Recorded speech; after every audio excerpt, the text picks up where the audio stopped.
Using the Spyder controls.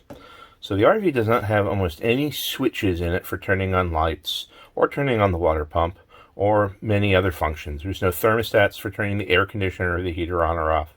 All that stuff is done via a series of panels called the Spyder control panels. The main control panel is this LCD screen in the kitchen.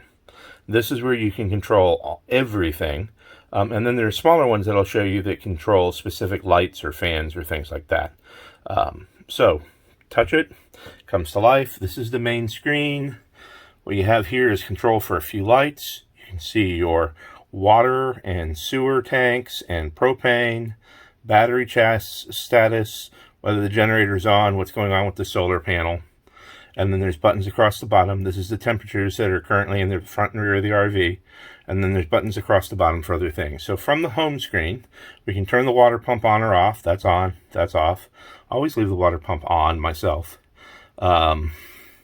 Solar, if you do that, you turn the solar off, which I don't know why anybody would do that. If you press this gear here, you can see a little more info about it. However, there's really nothing for the average person to do there. It's a place to change the battery types if you make a big change to the to what you're using on your solar.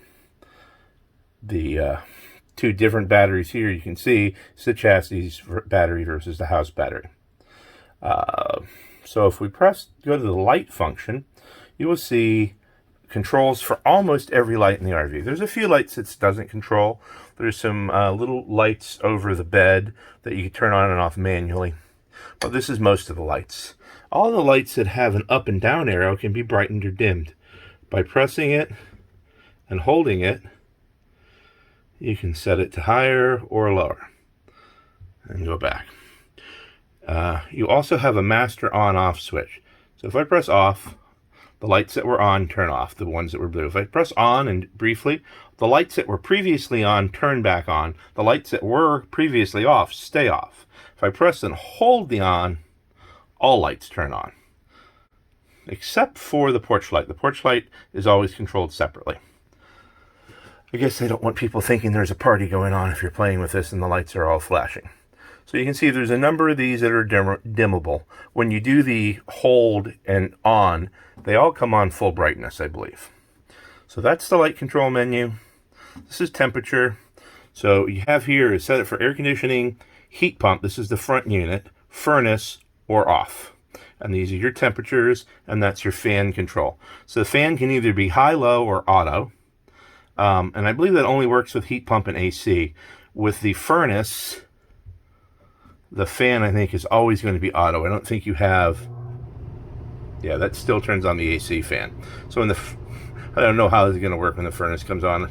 I live in Florida. I don't use the furnace all that often. Oh, the furnace is turning on. So now the AC fan is running and the furnace fan. Good to know. So anyway, the fact that little flame was there meant that the furnace was actually making heat. I want to put this back to AC because, again, we're in Florida. So currently the AC is set front and back for 80 degrees, and that's because it's pretty cool outside right now. We don't need the AC. Typically when I'm camping, I keep the RV set to 72, and I keep the fan set to high. The fan set to high means I don't hear anything going on outside, so traffic and so forth doesn't bother me. The rear does not have a heat pump, so you just have furnace and then AC and off. This is where you can turn on fans and open vents. So the galley fan and galley vent, which is right there underneath the little pillow. This pillow insulates and really helpful when it's really hot or really cold. I'll pull it out and you can see currently that the vent is down and the fan is off. If we press that, you can hear it opening. And it is opening. If you look this way, you'll see a little bit of daylight. And then we can turn it on. And now it's on. And currently it is set to pull air out. That is pulling air out of the vent, and I can feel it sucking. This is the speed at which it goes. And there is a thermostat over here as well to set when it comes on and off. And then knob there is the manual crank. So right now I have it set to suck air out. This is very useful for the kitchen and the bathrooms to help get odors out. Typically what you'd want to do is you'd have the fan set to suck air out, and you'd open some windows, and that's how you could keep the RV nice and cool without air conditioning when it's cool. Come back over here, and you can just close it. The fan will automatically turn off when the vent gets closed.